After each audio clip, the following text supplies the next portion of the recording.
Hey guys, welcome back to my channel. So today's video is going to be all about my hair and how I grew it out. So a little quick backstory is a little bit over a year and a half ago, I cut my hair up to here, and now it's all the way down here, and that's within a year and a half. So today I'm going to share my top tips on how I grew my hair. And before I get started, I wanted to let you guys know that I am a licensed cosmetologist, so I do know a lot about hair care, and it's just a topic that I'm genuinely interested in and have done research in. So if you guys want to hear my top tips on how to grow your hair nice and long, then please keep watching. So my number one tip on how to grow your hair as quick as possible is to always stay hydrated and make sure you have a balanced diet. So that means eating enough fruits and vegetables so you're getting all the vitamins and nutrients that your hair needs to grow. And this tip will also help keep your skin as clear and glowy as possible. So hydration paired with a balanced diet will make your hair grow as quick as it possibly can. So my second tip is to try to use as little heat as possible. So for me, I'll probably put heat on my hair once every 2 weeks or something like that. My hair is naturally a little bit wavy, a little bit frizzy. So the no heat thing is a little bit difficult if your hair is a little unruly and kind of hard to manage. So finding the perfect product along with the perfect hairstyle will make it a lot easier to not use heat. So my third tip on how to grow your hair is to use your hairbrush as little as possible. And when you are going in with a hairbrush, I suggest using a wet brush because it's less harsh on your hair. The bristles move with your hair,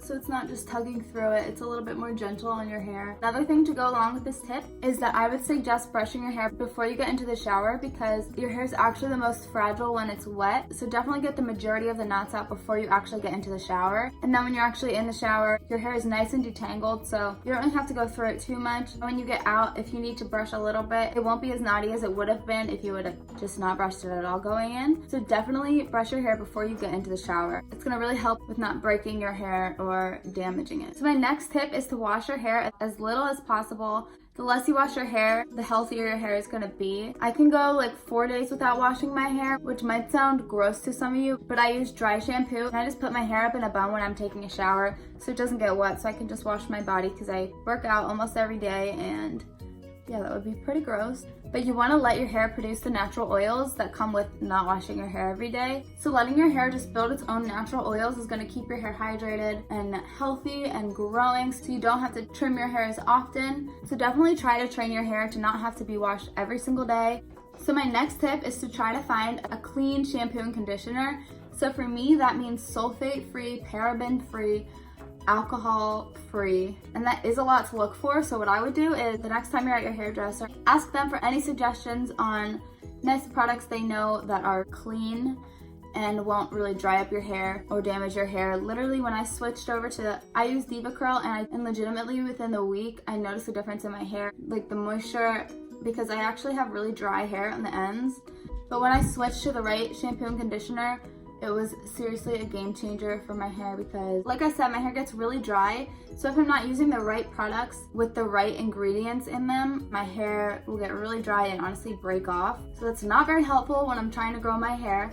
So definitely try to find a shampoo and conditioner that's like compatible with your hair. I know everyone has different hair types. Like I said, my hair's kind of frizzy wavy, so I need the Diva Curl. That just keeps my hair nice and moisturized. So my next tip was actually in my monthly favorites video, and it's my Diva Curl towel. You need a really nice towel like that. I forget what material the towel is, but I will put it on the screen right now. But this towel will not break your hair, it won't damage your hair. Like I said, your hair is most fragile when it's wet, so you don't want to be putting like a towel that you would put on your body in your hair. Definitely just keep that in mind. I think the towel that I got was like $8, $12, something really cheap. So my next tip is to use a trustworthy hair mask at least once a month.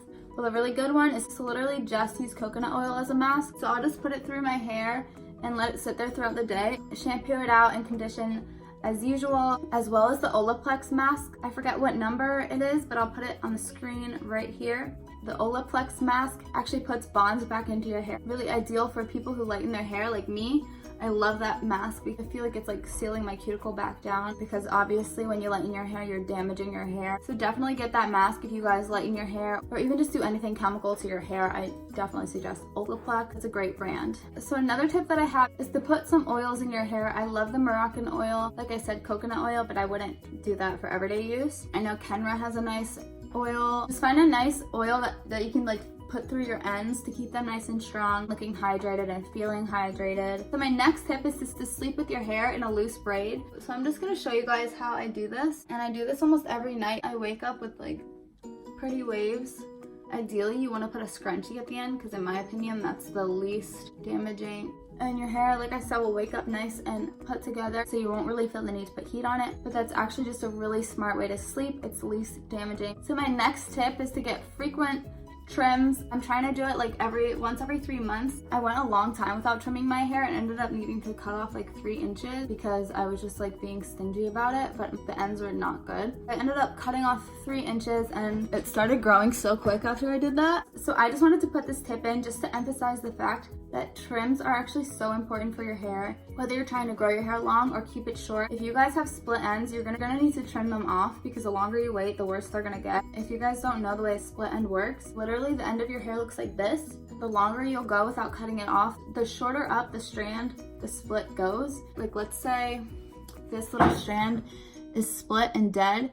It's just gonna keep breaking off and getting shorter and breaking off, splitting and getting shorter and shorter and shorter. But yeah, just don't forget to trim your hair and don't be afraid to trim your hair. My last and final step is just the obvious step that people I feel like don't think hard enough about. Something I really want to drill in your brain so I can save some of you guys some awkward haircuts that maybe you didn't really want. And don't get me wrong, I love short hair and I actually really ended up loving my hair when it was short. But if you're thinking of making a really drastic change to your hair, give yourself a week to think about it because maybe you don't want that really short hair that you thought you wanted randomly on a random day. Give yourself at least a week to like picture yourself with that haircut and decide if that's really what you want. If you've been thinking about this for a long time, just do it. Like that's actually how it was for me. Like I wanted to cut my hair off for a while. And then the one day I was just like, all right, let's just do it. So I did it. And I don't regret it because my hair grew back nice and healthy. So yeah, but I just wanted to say and put it out there, if you guys are wanting to cut your hair and you have nice long hair now, give yourself a week, and then if you still want to do it, then do it, because short hair is definitely cute and definitely in right now. But think about it because you don't want to regret cutting off like months and months of hair growth. But yeah guys, so if you guys enjoyed the video and hopefully got some tips out of it, please give this video a thumbs up and don't forget to subscribe to my channel down below, and I'll see you guys in the next one. Bye!